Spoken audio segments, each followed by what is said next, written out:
Explorers, warriors, magi, intergalactic voyagers, and helldivers, man your battle stations, draw your swords, and prepare for destiny. This is Sci-Fi Section, a journey where we will be taking you through the epic expedition of our favorite fantasy and sci-fi stories. The board is set, the pieces are moving. This adventure will be a deep dive. Dive, rig for deep submergence. Into the world of Red Rising. I am Chris Powers, the last pick of the Institute draft to House Pluto for deviousness. And by my side is a pink who has made body maintenance his life's purpose without a hair follicle to be seen, Dan Powers. Mr. Irrelevant, you little bitch. Wands at the ready, and it is a swish and flick on that subscribe button and that like button. A swish and flick. Those who don't believe in magic will never find it, and those who don't subscribe to this channel will never find these videos. Please subscribe. Please, please, please subscribe. Today, we will be talking about chapters 13 through 19 of Red Rising. However, we have read this entire series, so there will be spoilers galore. If you venture any further, do so with the knowledge that you may hear things that you wish you hadn't. And now, we begin. Part 3. Chapter 13, Bad Things. See, that's what I don't get. If I am a good man, then why do I want to do bad things? Brother, don't I know? I love when they put the title of the movie in the dialogue. Yeah, it's just like the chapters. Yeah, it's yeah. great. Darrow is brought to Mateo, a pink whose job is to make Darrow as beautiful as possible. He removes all his hair, manicures his eyebrows, removes his nose hair, and whitens his teeth. Where do I get that treatment? He also teaches Darrow about language. No more bloody damn and squab. That's low red color talk. It's now gory damn and slag. He then shows Darrow a razor. The weapon of a gentleman, a gold. Any other color wielding a razor is death. They give Darrow his backstory, son of an old family in the far asteroid belt who will soon die in an accident. Darrow, the lone survivor. They tried to rename him Caius A. Andromedus, but Darrow demands to keep his first name. Darrow learns more about manners and how to be a proper Oriate. He learns about dining and other things, and Dancer has a long talk with him about his great purpose. So this is the beginning of the Metamorphosis. pruning, the prim and proper Cocoon era. It is beautiful. I thought, you know how I keep saying that I thought Hunger Games did an all-time bait and switch where they go, this is about Katniss, psych, it's about Primrose. Yeah. And then it wasn't. I remember reading this the first time and going, holy shit, I have to relearn the main character's name. And then I was fair. Like, oh, cool. I've never seen a book like that. Interesting. And they were like, just kidding. No, It is Darrow. It's just going to be Darrow. And when Darrow is such a sick name, Yeah. I'll tell you what, this may be one of the cooler chapters in the book because this is our full miscongeniality moment. Yes, it is. Pretty Dan. wild that in a heavy, hardcore sci-fi book, we get a full-on miscongeniality makeover scene. We know Pierce loves paying homage to great projects, and Miscongeniality is a great project. It's a great pal. project. So I don't doubt for a second he was using that as inspiration. I love how we meet Mateo, who I love as a character. Great character, We meet Mateo, and he immediately makes Darrow shave his pubes. Oh, yeah. The first thing that happens is we got to shave that bush. Dude, bushes are out. Yes. They might be coming back in soon. So I have something to say about But that. they're out in they are. gold. They are back. They're Yeah. fully back?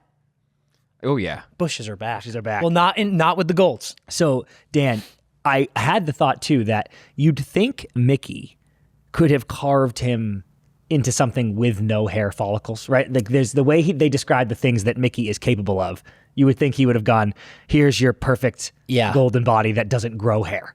But instead, he presents this perfect godlike thing to Mateo, and Mateo is like, you are a disgusting ape, bend over so I can wax your asshole. Yes, dude. Spread your cheeks and allow the wax to drip down to the taint because we cannot have any of this hair. But I do love the difference, right? Because it does feel like you've got Mickey sees Darrow in his purest form. Yeah. It's like he has pulled an orc out of the mud. Yeah, yeah. Like that's what he's like. He's like, you are the most I think Mickey loves his like power. And yes, he is beautiful because he has crafted the most perfect bone structure you've ever seen. But I don't think he's looking at blackheads too much. Yeah, he's not. Good point. You know, like I think he's looking deep into like the loins of his muscles. Dude. That's what he loves. But Mickey is Mickey is Elizabeth Banks in the Hunger Games. Effie truly is like, I need those blackheads gone. Mateo is Elizabeth. Yeah. Mateo is Effie. Like, I need your teeth perfect. Yeah. The blackheads gone. I need your eye. He's, what is it called when you? It's like lacing. Is that what it's called? Threading eyebrows. That's what they're doing here. But this is why I love books so much. We love movies and TV. Getting these little moments here of, obviously we always get the makeover scene. Mm-hmm. We got it with the carving, and now this is like step 2 of the makeover. Yeah.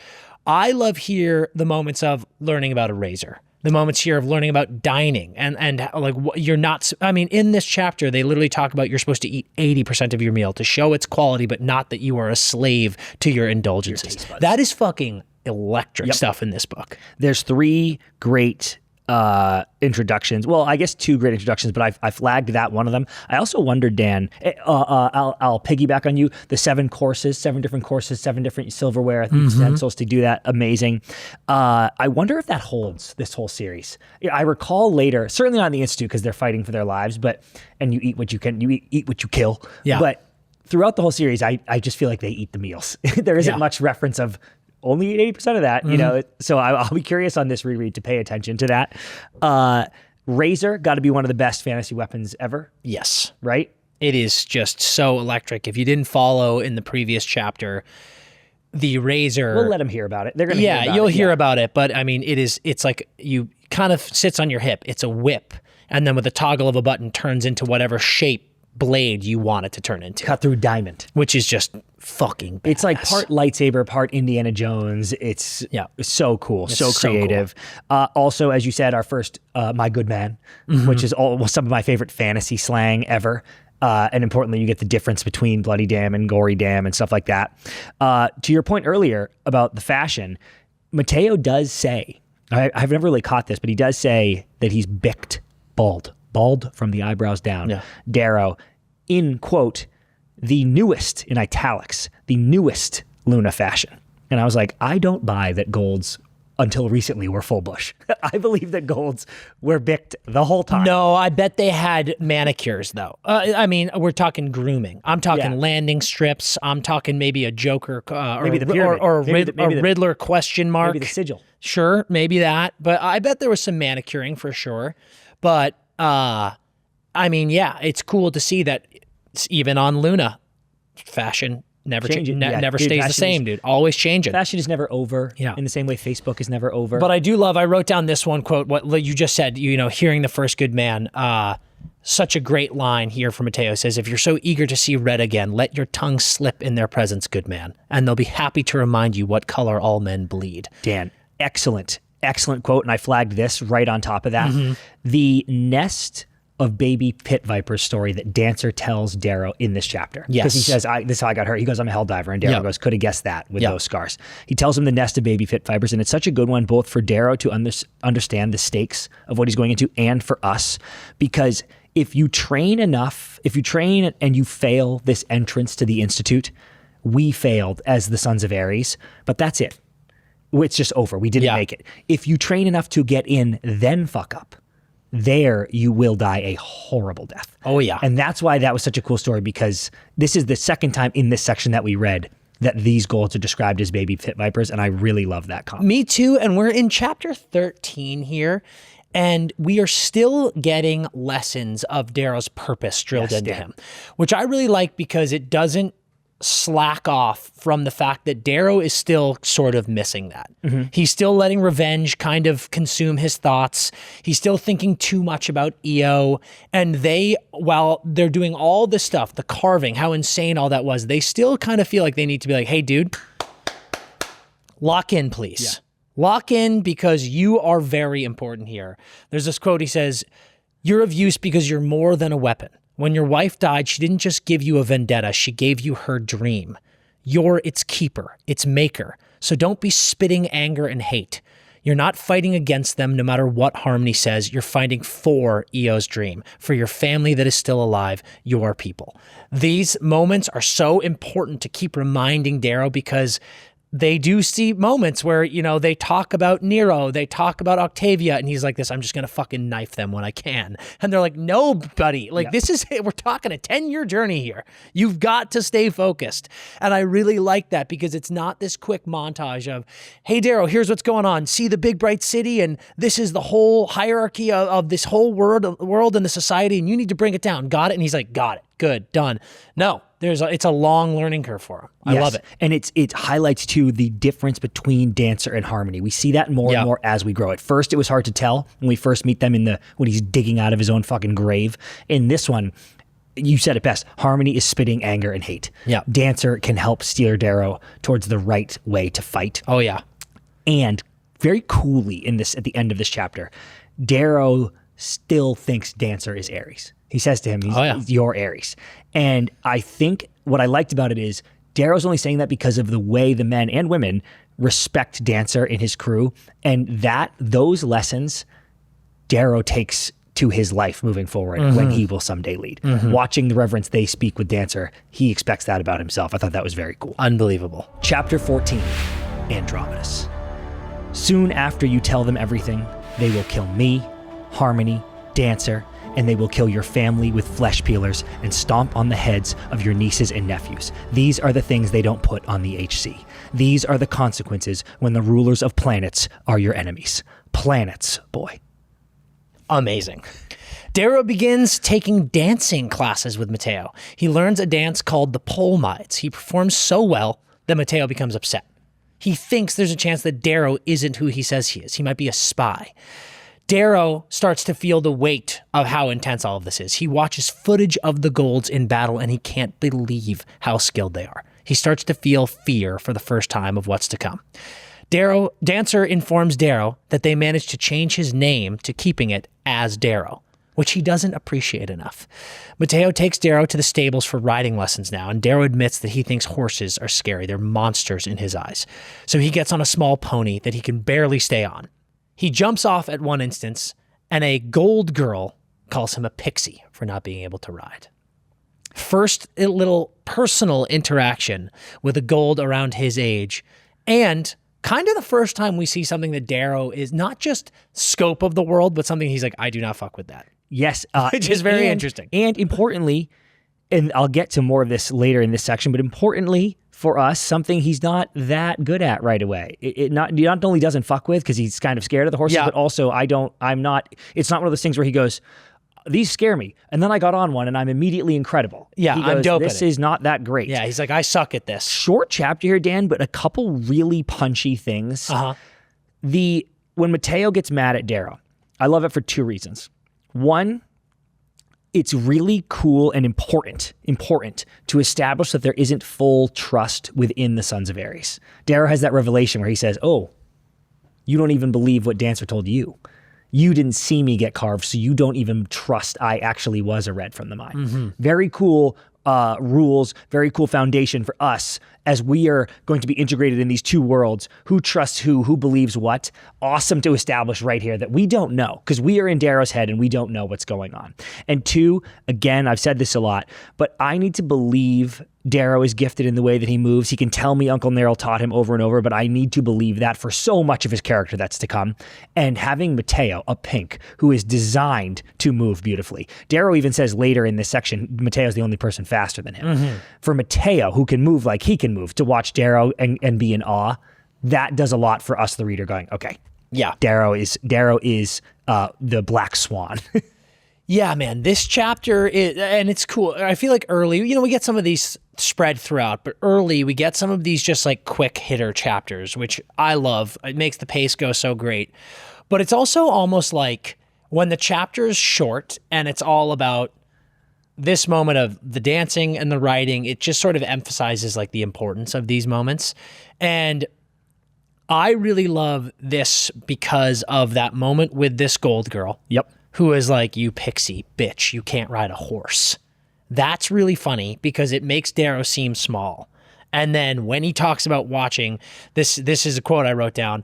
I watch a hollow of golds in battle and my heart falls into my stomach. They fight like a summer song, not like the thunderous, monstrous obsidians, but like birds banking into a fresh wind. Insane line. Yep.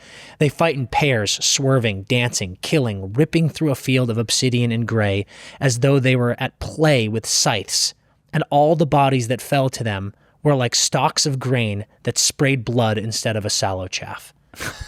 Dude, that line's sick because, like the horse moment, after we've seen the carving, after we've seen how good he is in the mines, this is one of the first times. Obviously, we've talked about how huge and big the golds are, but now Darrow's huge and big. And you're kind of like, is he just going to be dope like he's dope everywhere? And him watching this, having this reaction, then getting on a horse for the first time and sucking, and a gold girl being like, you are pathetic. Back to the country. It does make us feel like this is maybe going to be harder than we think. And that's cool. It's well done. The plotting that Pierce does here, and this is 1/100th of the level of plotting he is about to touch in this book, in this series. But the plotting with the pole mines, is that how you say it, pole mines? I'm not sure. I have to listen to this on tape. Yeah. I haven't listened to the book on tape. Yeah, the pole mines is so cool. The plotting of it is so cool because he says it might be like the Polomedes. Yeah. How it's close to the illegal reaping dance, because A, this explains for us, the reader, justification at why Darrow's already good at it. So great. And two, so much more importantly, this is the dance that they teach young kids as they begin to learn the razor. And that is what he's seeing in this hollow, right? When the golds are fighting and swerving, they dance with the blade. And Darrow, this dance that is going to be what he's going to need to master to ever dance with the blade himself one day, to ever make an actual difference someday, comes from the illegal reaping dance. How cool is that? That the root of razor fighting is the illegal reaping dance that killed his wife, that set this all in motion. That is just awesome. It's so awesome plotting. And then, Dan, to close, it's Polomedes. Polomedes. Oh, wait, no. It might be Polomedes. I don't know. Someone who's read or listened to the book on tape, let us know. So, and then to close it out, Dan, you're so right. I think it's Polomedes. Yeah. This is, Darrow he walked into Mickey's office, lab's a better term. Yeah. Walked into Mickey's lab as a rusty bitch, dies, passes out, comas, comes out a gold demigod monster, right? Yeah. Then goes to Mateo, turns into an elite, upper class, a high class society man, is perfect at everything. And in his literal first venture out of the world, right? Because this has all been like, oh, it's all good fun. Yeah. Look how strong I am. And I'm fucking breaking Mickey's wrists, and I'm slapping Mateo in the face. I'm the man. His first steps out to the real world among a gold is he gets absolutely ripped on by some smoke show. And he's like, God damn it, dude. I mean, every now and then we forget these characters are 16. Yeah. Is there anything more 16 than that? Making a fool of yourself in front of a hot chick riding a horse. You're like, actual nightmare. I literally I'm quitting after all my training. That is the first thing that happens to me. I'm like, you know what, boys? Hell of a ride. Yeah. Also, I'm the man now. I could just blend into Gold Society and live my life. Yep. You know, like, see you later, dude. Thanks for coming out. Yeah. Sons of Ares, suck me. Bye. It is crazy. Chapter 15, the testing. Then they see how much motion I can take till I vomit. I'm used to riding a 90-meter drill, so they have to give up. Darrow is sent in to take his test. They can fake everything about his life, but his admittance test must be real. 3 months of training, and Darrow goes in. During his test, he steals a stylus of a mousy gold who keeps tapping it on her bracelet. One of the proctors sees this and smiles. They like that kind of behavior. What a crazy world. Yep. Another gold girl calls him a cutter for it, a cutthroat, does not like it. And another gold praises him. The behaviors of golds is hard to pin down. This boy is Cassius. He's as boisterous as they come. He's determined to make a friend of Darrow, but also to show off his family fame. The Bolognas are a major family on Mars, rivaled only by Nero Augustus. And of course, the families hate each other. According to the information on his datapad, these two have been at war for a long time, killing each other in the hundreds. Darrow turns down an invite to essentially going clubbing with Cassius. He's staying out of social interactions for now. Smart, Darrow. Smart. Then he is put through physical testing, spun in machines until he pukes, which he doesn't. Small balls are shot at him to test his hands. His muscles and brain are put through the ringer. After the testing, he sees a girl in the locker room. She's changing and nude.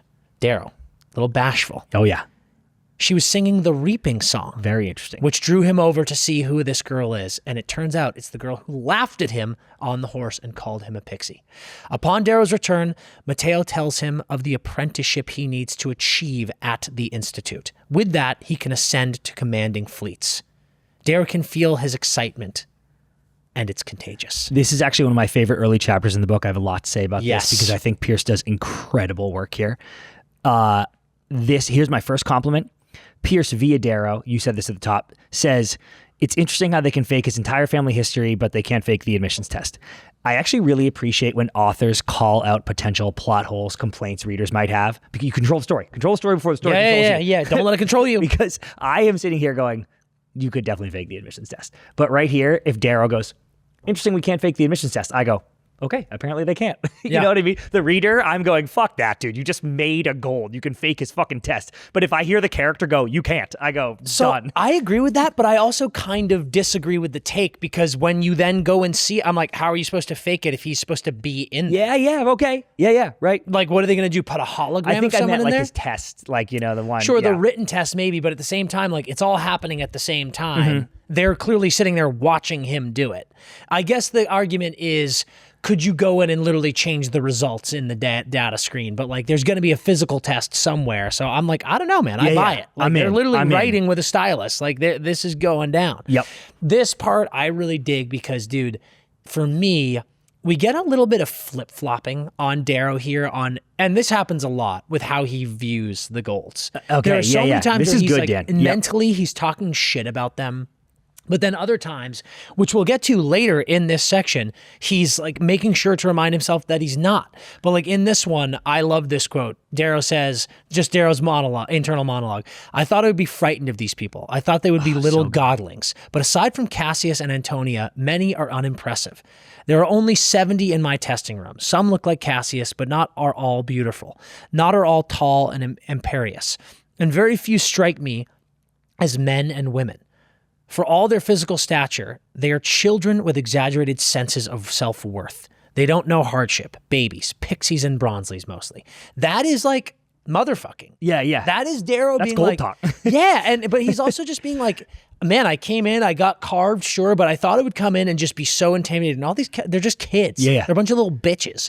But again, we will see later times where Darrow's reminding himself to be like, don't underestimate these people. And I think that back and forth and up and down from him is so good as far as like his take on and his behavior throughout it with these people.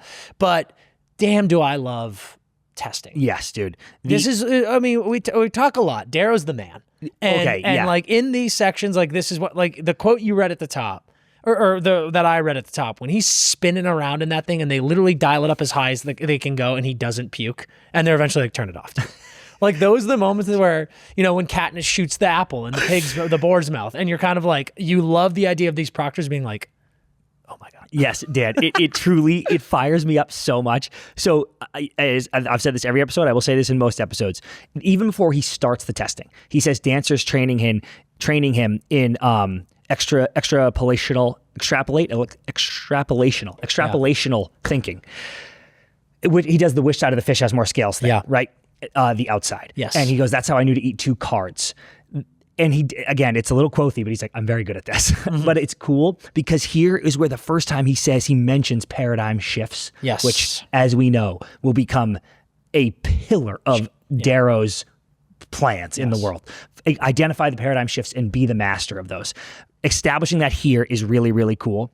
The girl tapping the stylus scene is peak Red Rising for me, and I'm going to explain why. Please. That entire scene could have gone like this. I take the test in a bright room, I do really well. And none of us would bat an eye. No. I'd go, yeah, cool, I don't need to hear the questions on this. You just explained to me the extrapolating thing. I'm all good. Instead, we get so much out of it. Here's what we get. Gold girl tapping her stylus, very annoying. Darrow in her monologue. She may be part of the test for all I know, which shows us how insane of a place this is and how paranoid he is, right? He's here taking a test. This girl's tapping her stylus and he's like, Is that a trick? Right. So already I'm like, whoa, this scene is very interesting because I thought he was just taking a test. Is she part of it? Then he snatches it from her lightning quick. She thinks it's magic because he's a fucking hell diver. Another reminder for us, the reader, God, Darrow's above them in some ways. Then, as you said, Proctor's rewind on a nanocam. She runs out crying. They see it's him. Reminds us, they're always watching, bud. All these things you thought you did in secret, they see everything. Then, when they see what Darrow did, they love it. Golds appreciate it. Then another girl's like, you're a fucking scumbag. And now we go, oh my God, he's already making enemies. This is a disaster. Then another voice goes, don't mind her. I fucked her already. She's a bit of a bitch. And you're like, Jesus Christ. You know what I mean? The scene could have been, I take a test in a bright room. And we get all of that. It's an insane amount of exposition of the Gold's behavior. Not just at the Institute, but like as people. Like the fact that the Proctors were like, that was sick. A girl is like, that's ass. And they're not mad at her for thinking it's ass. And that Cassius is like, that was sick. And also, she's a whore. I had sex with that girl. And you're like, damn, bro. Dude, and it's like, God, and Darrow's paranoid. He's like, damn. What? Dude, it's like one paragraph, Dan. It's just so fucking good. It's amazing. And I love that moment. So when we said he called her a cutter, there's a line Darrow says, her words linger, cutter, cutthroat, Machiavellian, ruthless. They all describe what she thinks of me. Funny thing is, most Golds would see the term as an accolade. Yeah. Again, love the element of what he did is good in their eyes. They're like, this is what it takes, dude. Get ahead. Be cutthroat. Absolutely. But it's also cool that it is not ridiculous for another Gold to be like, I don't like that. But it's also just a good little tidbit. Antonia here, who we will come to know, is like, fuck you. Yes. Oh my God. And then you brought up Cassius. Yes.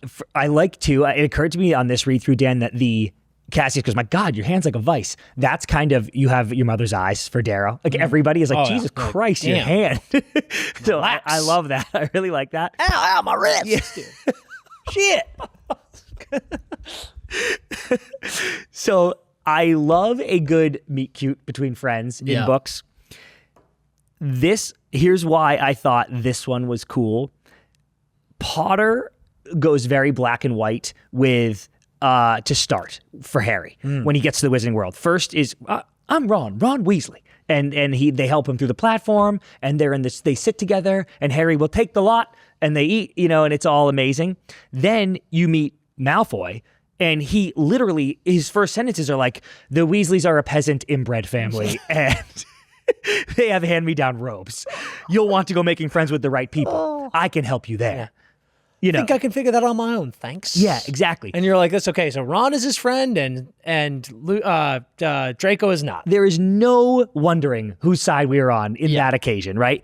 Darrow and Cassius have a great, great first introduction here, which leaves me very curious. I don't leave that chat with Cassius going, here's Darrow's best friend for the rest of the series. And I also don't leave it going, oh, this is the bad guy. Yeah. You kind of leave that, but he gets enough screen time that it's something, but you go, what just happened here? That's cool. I said this to you in the car yesterday, and this happened to me the first time I read this book, the second, third, fourth, fifth. Yeah. I've read this book too many times. My relationship with Golds is the most complicated thing in my personal life. Dude. It's like you meet these people and you see the carving and you hear, like we said right off the bat in part 1 of Sci-Fi Section, we're like, we hear what Reds are, we hear what Golds are, and we're like, we're Reds too. And then the second this happens to Darrow, I'm like this, I'm a Gold now. I love these people. And it's like so difficult because the dynamic is like, you've learned to hate these people, but now they're your peers. And at the end of the day, like people are people. There might be good in everyone, and it's very difficult. It's not the hardest thing in my life because I am completely Gold. I told you from the beginning, EO is a ruster bitch. Yeah, you did say that, you scumbag. I am so in. I would get carved Gold right now, and I would make sure all my friends get carved Gold too. I don't want to be above my friends. I want everyone to be Gold, and then we're fine.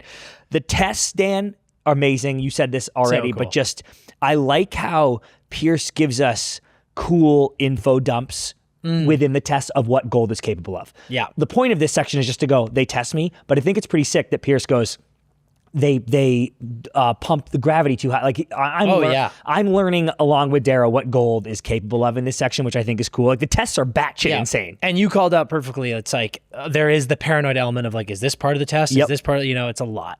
And then I wanted to point this out too.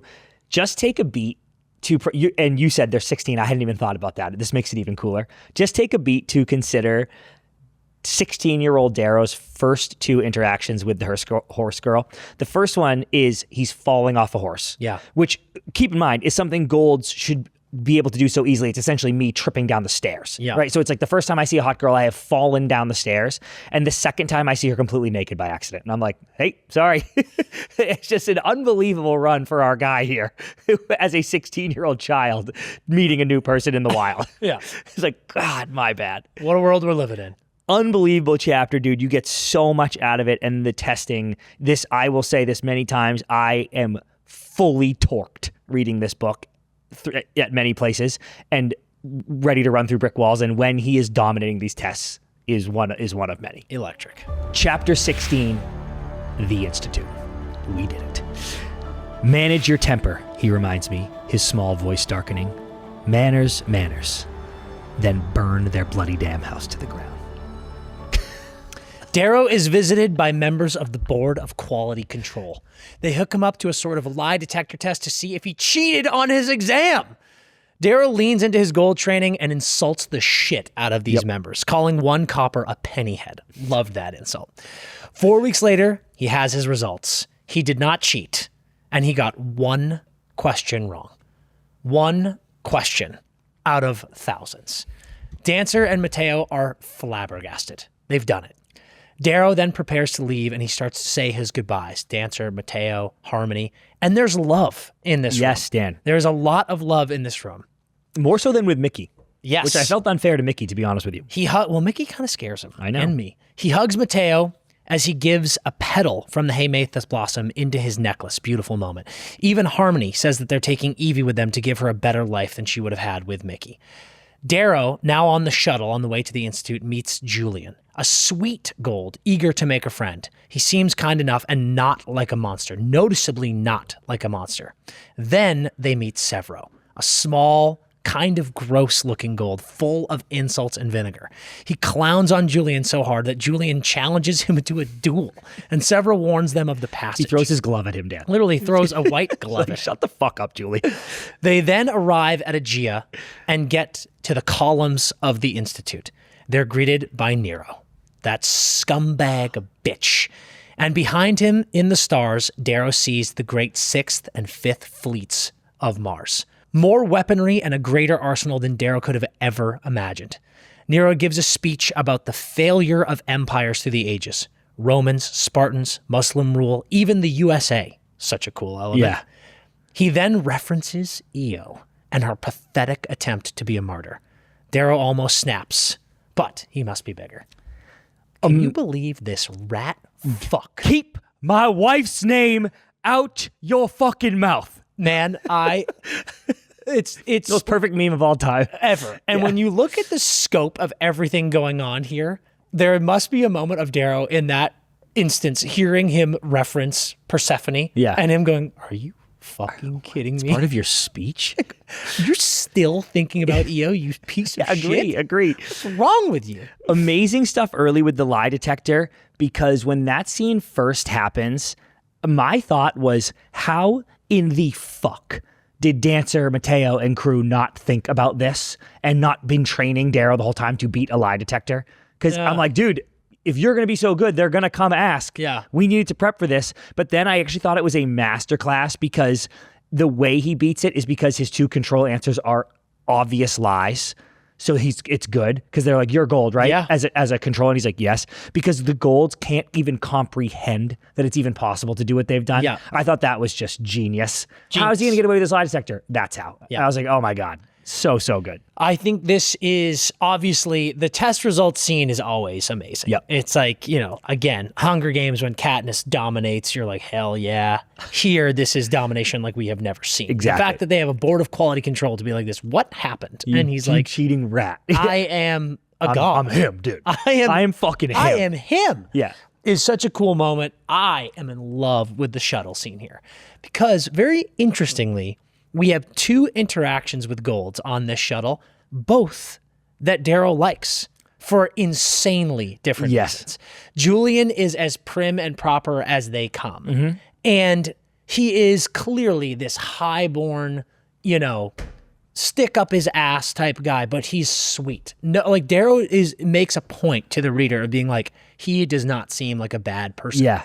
And again, we're in chapter 15, 16 of this book, and we have known nothing, 16, we have known nothing but to hate these golds.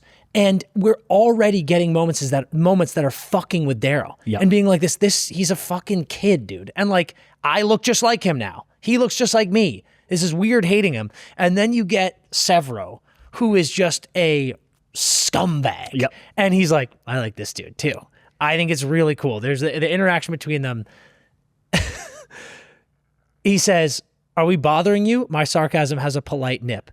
Does two dogs humping bother me? Likely yes, if they are noisy. Julian stands. Apologize, Kerr. Go slag yourself, the small kid says. In half a second, Julian has drawn a white glove from nowhere.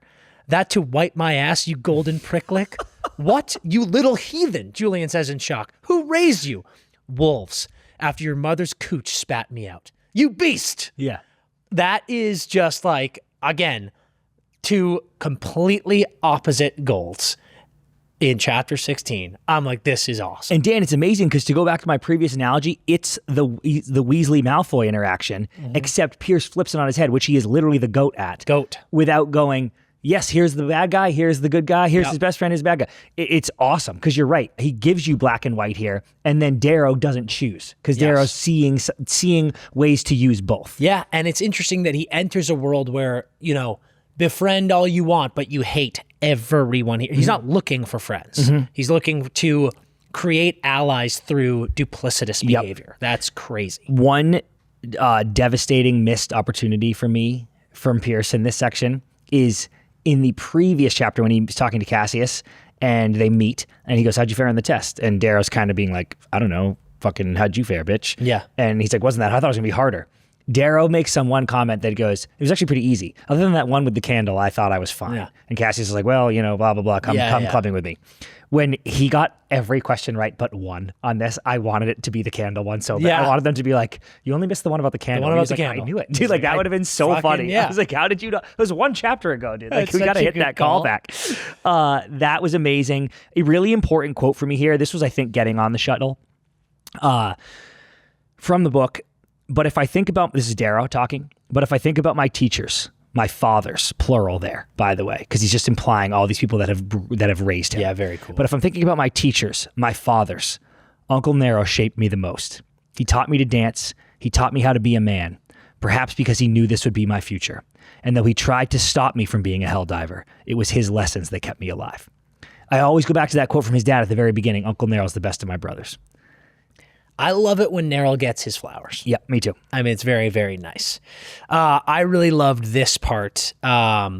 This is when they have just realized that he has passed the test. Yeah. It takes Dancer a minute before he has his wits enough to fetch a bottle of champagne, but I still feel his eyes watching me as though I am something different, something strange. It's like they suddenly don't understand what it is they have created. I touch the Hemathus blossom in my pocket and feel the wedding band around my neck. They didn't create me. She did. It's fucking EO, dude. I'm not. No, I'm with you. But that is a cool moment where all of them, I mean, there's the cool, I forget who says it, but after they get the results, I think it's Dancer goes, we did it. Yeah. And Mateo goes, he did. Yeah. You're right. He did it. Yep. And this is Darrow going, she she did. Yep. But it's all of them in their own way going, what have we done? You know? Not necessarily in a bad way, but they're like, did we seriously just create something that got the greatest test in the Institute's history, potentially? Right. Like, that is it. They're all like, holy fuck, dude. Yeah. It's also like one of these things where like you make them so good, you get a little worried. You're like, make sure that you still are on our team. Yeah. Brother. You have some cool quotes that I'll let you read here from Nero's speech, Yeah. but I really liked, the two things I liked about Nero's speech the most is that he brings up EO because I just think, even though it is a little, I buy that he would bring up EO at the Institute speech that year because it kind of just happened. Yeah, Hundo P, and we got to remember, they learned that the Greens hacked that system to make sure that message got out. So something actively happened under their nose that they're like, fuck this. Yeah. Like, this is another uprising. Like, we got to do something here. Yep. So it's good to address it, I think. Yeah, so I buy it for sure. And I think importantly, it's a reminder, it gives Darrow a reminder of how far this has reached, right? If he's ever doubting, oh, this was just a girl singing at in Lycos, incorrect, dude. The cream of the crop is listening to this. Gives him a little practice on that temper. But I also thought, Dan, this is just credit to Pierce, the noble lie, in all caps, is such sick propaganda. Oh, like yeah. that is, and that's what he's talking about when you gave that speech about, or you were given the rundown about the different dynasties that have fallen. Oh, yeah. You fall, it is democracy. Democracy is the noble lie. All men are created equal. That is specifically the noble lie. Correct. And just that being the propaganda phrase from gold that has created the society we have today is fucking awesome. It's legendary. The noble lie. From Narrow's speech, we have a couple things here. Society has 3 stages: savagery, ascendance, decadence. The great rise because of savagery. They rule in ascendance. They fall because of their own decadence. Correct. Which is like Completely correct. it's like those moments like watching Avengers where you're like, this Thanos has some points. Yep, Not yep, all points, yep. but some points. And then right now, the colors who mine this planet are harder than you. They are born with calluses, born with scars and hatred. They are tough as nanosteel. Fortunately, they are also very stupid. For instance, this Persephone you have no doubt heard of is nothing more than a dim girl who thought singing a song was worth a hanging. And what he's wrong about there, Dan, Nero is a fucking prick. Oh, he's a prick. This guy is absolute and shit. this is, he's blinded because of his place in society here. He's blinded because of his self, but also because of his place in society. But what he's wrong about here is that he thinks she thought singing a song was worth a hanging, and what she actually thought was singing a song was worth unleashing her husband. So this is Voldemort, right? This Voldemort's great. Sorry. He must not be named. Yeah, Jesus Christ, dude. I can't believe I mean, Trying to get us I killed. could have said Tom Riddle and dead named him and be even in more trouble. You just dead name me, bro. But Voldemort's big flaw is his inability to think like or about those less than him. Yeah. That's what Nero's doing here. Yep. He is he can't fathom what that song could have done for the Reds, could have done for her clan, does do for her husband. Yeah. He can't even think about that. He just sees a ruster bitch who's like, sick, dude. Nice song. You're dead. Ha You're ha, now dude. Look dead at me. now. Oh Is my that God, worth I'm it? dead. Like he has no possible thought in his head of what that could unleash. Yep. And that is his great flaw. Correct. Chapter 17, The Draft. They give me the mad dogs, he says. They give me the killers of our race, the ones full of piss and napalm and vinegar. House Mars! Gotta add napalm to that. House Mars, Piss stand and up! vinegar. Darrow begins to meet the proctors where he is to start assigning his loyalties. He learns he could be selected by various proctors and their houses. This could be beneficial to him in the Institute. We meet several of them, including Fitchner. He has 2 golden wolves emblemized on his collar. Fitchner tells Darrow he gets the killers, then punches Darrow in the face and tells him if he retaliates, he'll be kicked out. So Darrow kicks him in the He says, shin. if you punch me back, you'll be kicked out. And then Darrow kicks him. Yes. I'm like, God, that's good. So Darrow kicks him in the shin to Fitchner's delight. Yeah. Fitchner loves it. The 100 students are filed into boxes with their accolades listed. Then the highest of golds make their rounds and begin to draft the students to their houses. Darrow is approached 5th, but is passed over due to his low family background. Finally, Fitchner floats to Darrow with a few others. Here, we meet Lorne Arkos, the Rage Knight, the 3rd most important man on Mars, who chooses to serve the society by safeguarding its compact.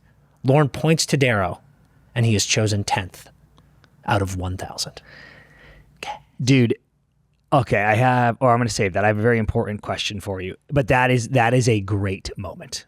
Like, dude, these 3 chapters in a row where it goes, Darrow is so physically gifted that he's breaking their things. Then he gets the test back. Lie detectors come, and he's gotten one question wrong. Then Lorne Arkos, the Rage Knight, goes him. Yeah, and it is napalm time now, Dan. Like, yeah. I am like, okay, man. We get a lot of this throughout. This is one of the first. I mean, we see it a lot with meeting Cassius, meeting Severo, meeting Julian, but here seeing and meeting some of the proctors, Fitchner definitely being one of them.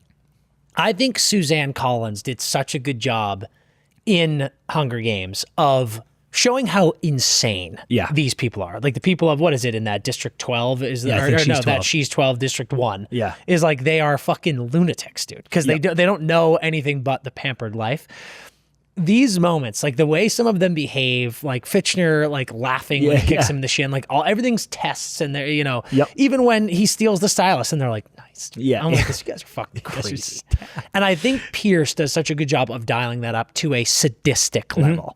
That's what makes Red Rising so special. And that's what makes all of these high golds, you're like, dude, you guys are fucking tapped. Tapped. Dude, on that topic, I die laughing when one of the proctors comes in to potentially draft him and is doing the Rachel McAdams, Owen Wilson, no flinch game. Slap my hands. Yeah, and I go, buddy, the Greens just came in and had to rewire the pitching machine to hit him in the fucking head.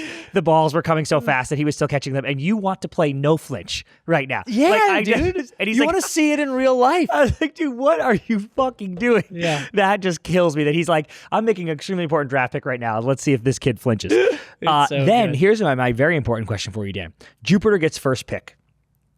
Do you think, and I'm asking, because we don't know, Pierce would have to tell us, do you think it's like the NFL and Jupiter was eliminated first last year, so they finished last, so they get first pick? Nah.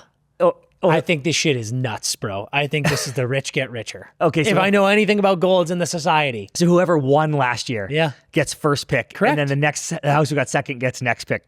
Yes. Okay. I like that take. Because I was thinking to myself as Jupiter walks up, I was like, damn, Jupiter's kind of high and mighty, especially what we'll learn about Proctor Jupiter. Yes, I was sir. like, Jupiter's got to be in the running every year. And then I was like, how did they get first pick? But I they think it's sucked that. last year? No, I think it's because they won. But they won, dude. Yeah. They go reverse. They don't snake at all, dude. No, Jupiter sir. picks first every round, probably. Yeah. Like literally, they just go bang. Jupiter, Jupiter, absolutely. Jupiter. Damn, that is fucking tough. It is crazy. I love this one quote. I have two ardent advocates. One is as tall as Augustus, but her hair flows down to her spine in 3 golden braids. And the second is broader, not very tall. He's old, can tell by the scars and wrinkles on his thick hands. Hands that bear the signet ring of an Olympic knight. I know him immediately, even without seeing his face. Lorna Arakos, the Rage Knight, the 3rd greatest man on Mars who chose to serve the society by safeguarding the society's compact instead of reaching for crowns in politics. When he points to me, Finchner grins. Dude. Napalm time, dude. Getting the point from Lorne. Dude, one of the An Olympic knight. Yes. That's incredible. That's how you get drafted. That's how you make a fucking statement on draft day, Dan. That's not Will Campbell up there crying that he's going to die to protect his quarterback, dude. That's Tom Brady coming up and pointing at you and saying, we'll take him. So here we see Darrow is selected by House Mars with the thumbs up from an Olympic knight. Pretty special. Chapter 18, Classmates. Fear trickles down my spine as I realize how thin a line there is to tread. Cassius knows how to duel. I, for all my new skills, do not. He would rip me to pieces, and he looks like he wants to do just that. Careful, careful. The students get filed into a dining hall where their names float above seats at 12 tables. Darrow is the right of the head of their table, and he has a golden bar floating next to it. It means he has earned merit based on his score during testing. Gas. He has a -1. The girl who called him a cutter, Antonia Osseverus, is at his table as well. She has a -5. Cassius is also at their table, and he has a -6. So we get a little bit of status with people right off the bat. But then we meet the biggest pretty boy bitch of all, dude. Priam, the most beautiful man Darrow has ever seen, also sits with them. He was not drafted because he is a premier. Selected into this house by his parents. He also has a -1. He boards first, dude. He's 1K, United 1K. Oh, yeah, brother. That is Delta 1. Yeah. Gets a private ride right to the tarmac. Exactly. Cassius starts talking down to the other members of their table. He names them Screwface, Clown, Weed, Thistle, and Pebble, all mean little names. Then we meet a cute gold named Quinn, a massive brute named Titus, and Darrow can feel a sense of his anger. Good to note. A thin, sweet poet named Roke. All of the golds are quick to like Darrow and desire to be close to him, except for Antonia.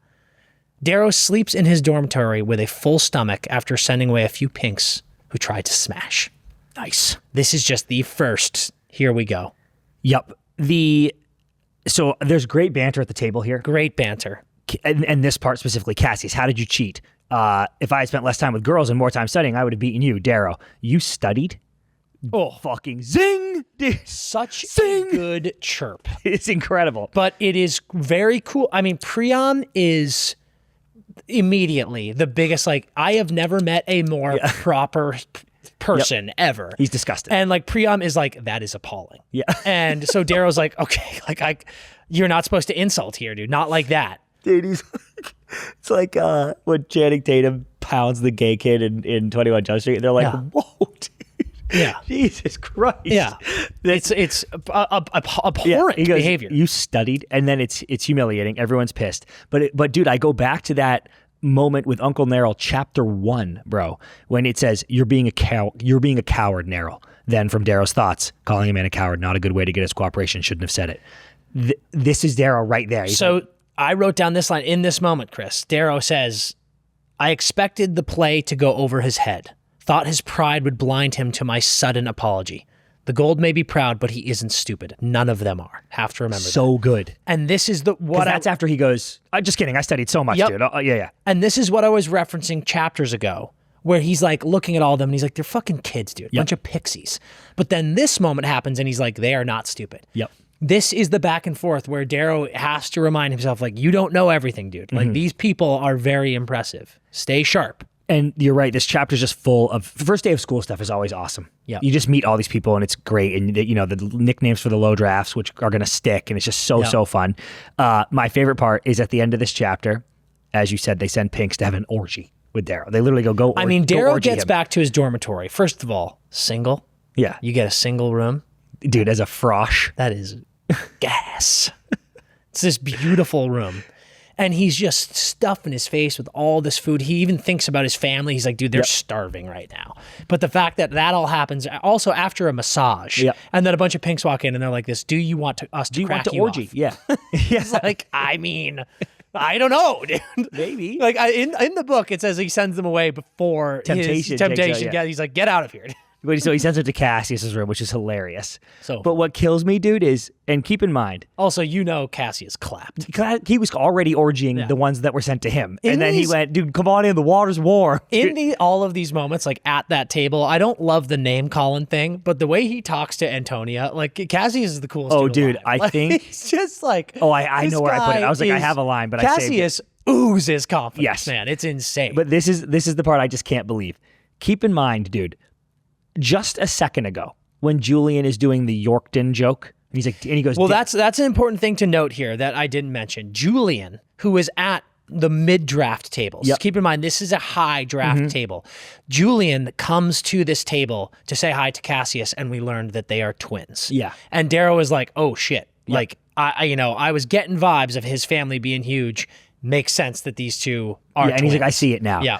Julian, just a second ago, went, Cassius, Darrow isn't who you think he is. And all he's doing is making a Yorkton joke. Yeah. But in that moment, Darrow says he's reaching for his steak knife. Literally grabs a knife. So he's like, oh shit. He's that on edge about being found out. Then you're telling me right after dinner, he goes back to his room. They send orgies in there. He goes, no thank you on the orgy. And then it says he goes to his hollow experience room where he can do anything on earth. And he does a hell diver experience. And I'm like, hey, bro. If you are trying to keep a if you're so on edge, you almost stabbed Julian with a steak knife when he said Darrow isn't who he thinks he is, and then you go to your room and you go, what if I was a red from Lycos? Maybe don't pull out the VHS and start watching home videos of your Christmas from 1994, you idiot. What are you doing? I have an idea. Hollow experience riding a fucking horse. Maybe you'll learn how. Yeah. Dude, call those Pinks back, you moron.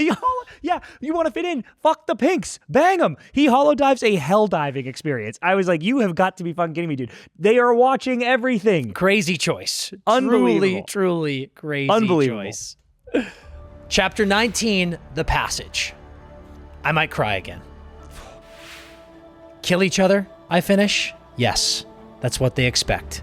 Despite the knot in my throat, I ball my fists, Eero's wedding band tight on my finger. I intend to wear that ring, Julian. Will you let me have it? Darrow wakes up vomiting.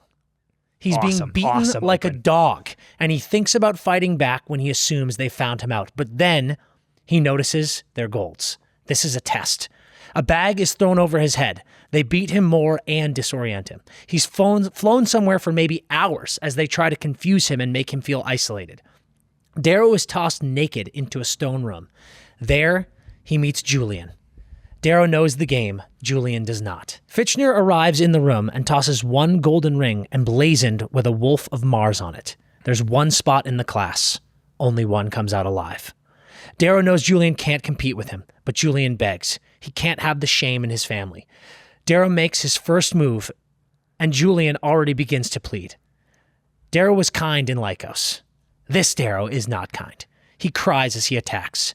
Julian attempts to fight and even lands a couple of blows, but rage takes over Darrow. He drives his forehead into Julian's nose. Blood seeps everywhere. He sidesteps and drives his fist into his sternum, shattering the reinforced bones. And Darrow cradles Julian's lifeless body as he dies. We have our first murder. And Dan, it is a murder. It is, and Darrow even says that in the chapter. He says, "I've never killed a man before," and he says, "I don't even have a scorcher or a razor," or he lists a few other things. Yep. You're telling me I'm supposed to take this boy of meat and bone and muscle and just kill him with my bare hands? Yeah. What a way to your introduction of what this institute is going to be like, what Life is a Gold is going to be like. This is such a heavy chapter that it's almost hard to process. Especially following a few fun chapters. Yes. It's like, as we're reading and we know we're not to trust all of these people, it's cool meeting the new characters, seeing the lavish life the Golds have. It's exciting hearing Darrow's successes through the tests and all of that stuff. And then you just get ripped from it, literally like Darrow, and thrown naked into this room. And someone comes in, someone who has been told is your mentor, your leader, who just drafted you for whatever is about to come, goes, kill him. Yep. Butt naked, kill him. Yeah. And Dan, there's something so visceral about that. Oh my God. And it's so cool too, because it's not a huge callback, but they linger. Severo mentions it, I believe, first about the passage. And Julian's like, I've never heard of that, right? Yeah. It's this lingering thing for a few chapters. And then, of course, the chapter is called The Passage. So we, the reader, know it's coming. But you do kind of go, oh yeah, The Passage. What was that again? And the tests have been so crazy. So you're a little bit going, I'll expect anything here. But I just don't think, it's hard for us to do it because we've read it, but I just don't think you're expecting this. You're expecting some gnarly test. Yeah. But man, it's one or the other, and no one's getting out till one's gone. It's not it's this really hard thing that you two try to do together, and if one of you dies, one of you dies. It's one of you must die. And whoa, that is wild. Darrow is really observant here too, which I like. Dude. Julian doesn't know what's going on right away. Darrow knows right away. Darrow goes, my right leg. And it doesn't even end up mattering. It's not like he wins that fight Julian goes. But he's immediately manipulating, immediately shifting the paradigm. And then he also goes, Julian pushes himself up with his left hand. He's left-handed. That's his dominant hand. Keep eyes up there. Darrow is picking up on these things because that's what he does. Yes. One part that eases my conscience about Julian a little bit, and a few things happen in this chapter. I'm sure you have a quote of it. But Julian bitching to Fitchner, do you know who my parents are? Yeah. I'm like, buddy, you're at the Institute already. Like, did you even listen to Nero in the speech? Like, Gold only goes... Have your parents told you nothing? They've all been through this. And I think I'll buy that they haven't, but Nero even goes, the low colors that built this planet are tougher than you right now. You will leave this place tougher than me. You can't, in the first sign of trouble, go, do you know who my parents are? I'm like, oh, Julian. Like those are the moments where I go, you don't belong here. And bro. it's so tough too, because like you've seen Darrow. You've seen how well he scored. He's at a high draft table with your twin brother. He clearly is sharp. He knows what's going on. To not match Darrow's energy and his understanding is just such a failure. And yes, it is, even though he's not a monster, he is a bitch. Yeah. Like he is a little gold bitch here. But it's so tough that even in this, Darrow is preparing for murder. And just the way he speaks to him when he's just truly trying to make him understand with that quote right at the top. And just the like, I intend to wear that ring. Will you let me have it? It's crazy because it's not like there's a concession here where he can go, yes, take it. Darrow's going, will you let me kill you? Make this as painless for you as possible because I am going to kill you. Right. I can go behind you and snap your neck. Will you let me do it? It's just so heavy. Oh my God. Well, Dan, it's because I don't disagree what Julian is saying based on who he thinks Darrow is. If Darrow is really Darrow Andromedus, far mining colony, like orphan, then Darrow should die. Right? There's no shame in that. No. Julian should go on because of his family name. In the world that we're in, with the rules that we have, it's a fair point. Yeah. He's like, I need it, Darrow. You don't. Like, if I don't come out of here, and Julian, you can even say, or you can tell when Julian is like, if I come out of here not placed highly, the shame. Yeah. And he doesn't even process, like, dude, you're not going to feel shit. Right. You are dead. Yep. I'm going to kill you. Dude, like, Julian can't wrap his head around that. All he's thinking about is coming out with his tail tucked between his legs, and it's like, buddy, you aren't coming out anywhere. He keeps thinking the loser is just feeling shame, and I wrote, Julian is digging his own grave by not processing what is really happening. Correct. Here. Darrow, considering what Darrow really is, what he actually stands for, is why he's so much bigger than Julian here. And that is not Julian's fault that he doesn't know that. It's Julian's fault for not processing the gravity of the situation. It's not his fault not realizing Darrow is a carved red who stands for a dream of an entire people. Correct. So he's going, dude, you got to let me have it. Yeah. And Darrow's like, buddy, I am going to pummel you. Heavy line here, Dan, considering I am Julian Bologna of the family Bologna, my good man. That actually made me emotional hearing him say that right there. For sure. I was like, oh, fuck. And this part kills because Pierce does such a good job of, even in these brutal moments, making us know who Darrow is. Yep. And he says here, even when I punch Julian in the face and his blood smears my knuckles, it doesn't seem a fight. The room is quiet, awkward. I feel rude punching him, like I'm acting. The stone is cold on my feet. My skin prickles. Breath echoes. That is those moments where you're like, you're in the room. And it's like, you are killed. I mean, it's like literally the scene in Forgetting Sarah Marshall where he is killing the pig. Yeah. Like, I'm sorry. I'm sorry. Like, it's, it is he's awful. Crying. He says like, he's crying yeah, too. like he says, how beautiful is that moment? He goes, I must be crying because my vision blurs when I make my first move. Yeah. It's like, that is so intense. The fight is described so beautifully, and it's like any fantasy series, but any video game, whatever, where you eventually become numb to stuff. We all know this is a fantasy book. We all know what there's more violence coming. Yeah. But that first one is really important, how it impacts our character, and I think this one is described so beautifully in the way it hits. Agree. And so you just use the word or the term becomes numb. In this, the way this is described, it's not numb at all. He's like talking about literally talking about the stone cold on his feet, his skin prickling, the breath echoing. He talks about feelings Julian teeth in his forehead the first time he headbutts him. He's feeling literally every bit of this. And that is just so important for Darrow's character. Why we are so with him throughout all the brutality he sees. And like this first murder, butt naked in a room, killing one of the only golds that you have met so far that you were like, this person seems like a good person. You had to kill him. And how cool is this? After all this training and all this dancing, and Uncle Nero taught me and Mateo taught me. Yes. In his first fight, Darrow's like, because he's not ready, dude. You're not ready for when this first one happens. And I really like, even though he gets literally murdered, I really like how there's just a moment where Julian enters a fighting stance and Darrow goes, oh, fuck. Yeah. Because he goes, oh, I don't know what that is, and I might be in trouble. Even though I'm so much stronger than this person, I am now unfamiliar with what gold is capable of, and I'm panicking. Yes. And he does panic. It just shows us how little he knows and how much is to come. Yeah. Crazy. Now we're going to get into our sci-fi section honors. Chris, start us off. From the scrolls of Tyrion Lannister, given to the character who provided the most impactful words, this week, we are going with Cassius Bologna. I have a few things to say here. Upon first meeting Darrow from the book, never mind, I'm off to Aegea after the physical tests. Join me. I hear the carvers have done some splendid work with the new ladies at Temptation, and they just had grav floors installed at Tryst. We can float about without grav boots. What say you, man? Does that interest you? Plenty of peaches there, none of them rotten. When Darrow says no. Oh, don't worry about it, my good man. I'll pay and all that. Dude, it's like, he's like American Psycho. We need to go back to talking this way. Agree. Also, I was thinking this earlier. We need to go back to naming kids this stuff. Yeah. Priam is such a gas name. If you don't remember, that is the king of Troy. Yeah. Priam is such a sick name. Unbelievable. Why'd we stop naming people that? I have no idea. We're naming kid fucking Feather and yeah. and fucking River now. Yeah. Name a kid Priam and Cassius. Then to Antonia. Tony, no need for nastiness. He wags a finger.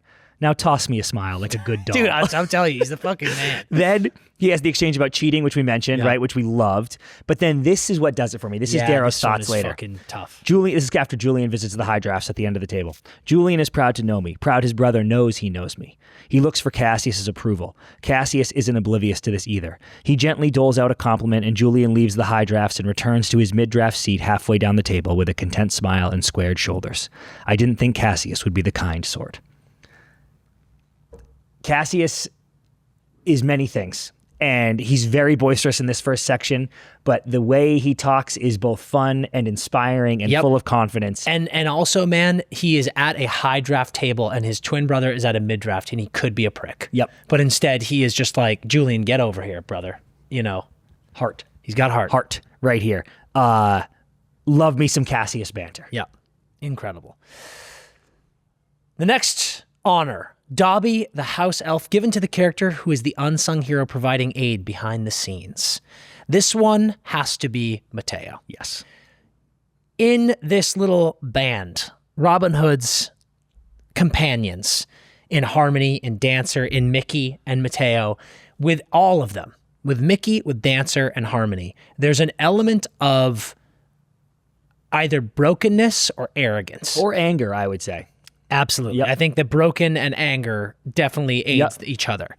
And Mateo seems, for a pink, who could be so bitter, Mateo seems so clear-eyed on what they're working towards. He is very much the one to correct Dancer when Dancer's like, we did it. And he's like, he did it. Yep. He is so kind and lovely when they're departing, like leaving Darrow with things, leaving him with words, literally trinkets to be like, don't lose yourself, dude. That amazing line of fucking burn the bloody damn house down. I was just about to repeat it. Yeah, manners, then burn their bloody damn Mateo house. Mateo is a great teacher here. Of all the people who have literally carved Darrow, taught Darrow, Mateo is such a good teacher with, for me, the most steady needle in the compass.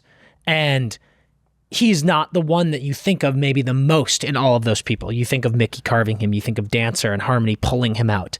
But like Mateo is the one, especially through these most recent ones, Darrow is referencing Mateo's lessons, like kind of more than anything. So like, what a fucking glue guy. And as you said, not someone who has suffered any less than the other ones. Yeah. Any less at all.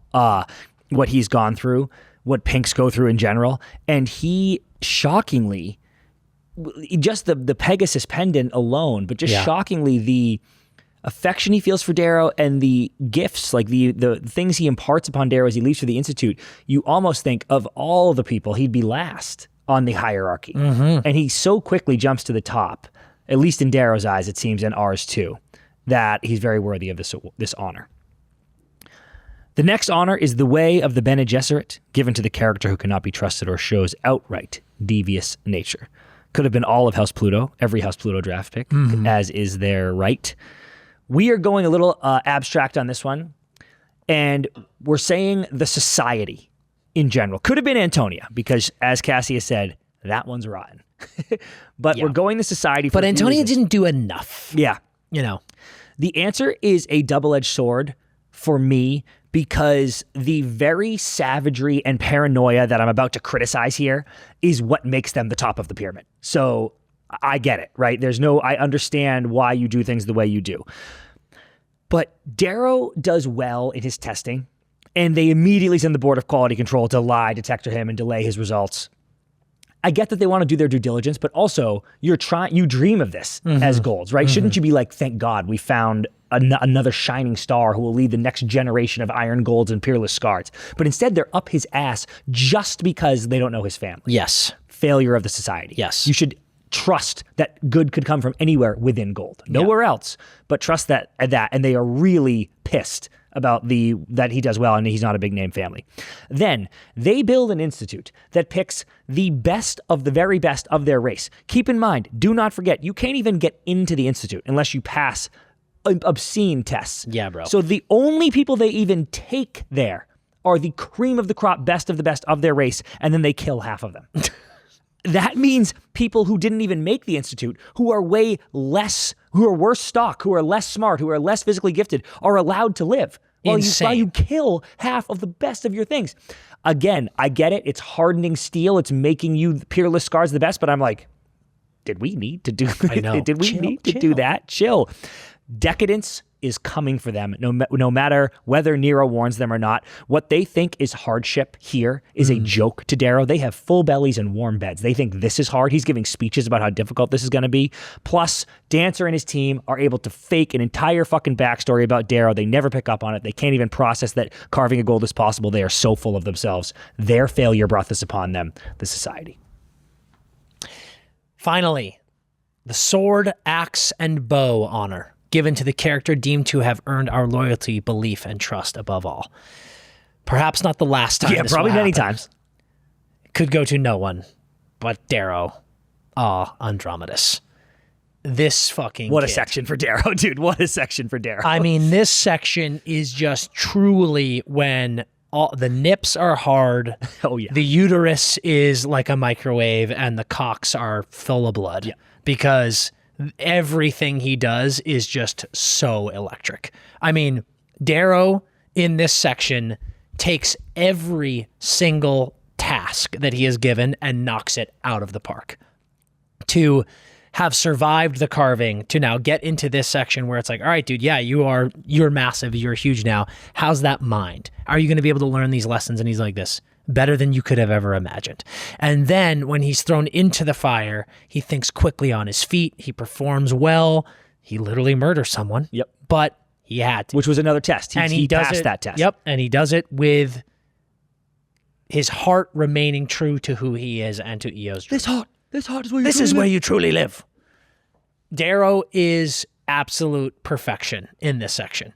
He is, as the reader going through it, he does everything that he is asked, and he does it in a way that we still love him. Yep. And it's just like, this guy, I cannot wait to see what you do. Dude, we've said it a million times, but just I could have gone 10 more chapters of just more tests that he's dominating. Oh my That's God, how fun that part. I'm like, keep going, dude. It is unbelievable. And even when he's learning to be more well-behaved in real life with the people, his zingers are still so awesome when he decides to instigate or just piss people off. I'm like, oh God, yes, he can do anything. Dude. Yeah, he's an absolute weapon. Colin Copper's penny heads and shit. It's perfect, dude. He's is. becoming the monster we need him to be. Yes, he sure is.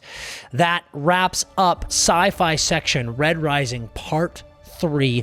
Unbelievable stuff from Pierce Brown and this book. Cannot wait to dive into the next several chapters. This journey continues, so sharpen your swords, get your arrows in your quiver, and prepare for the next bit of this journey with us. We ride for Mars.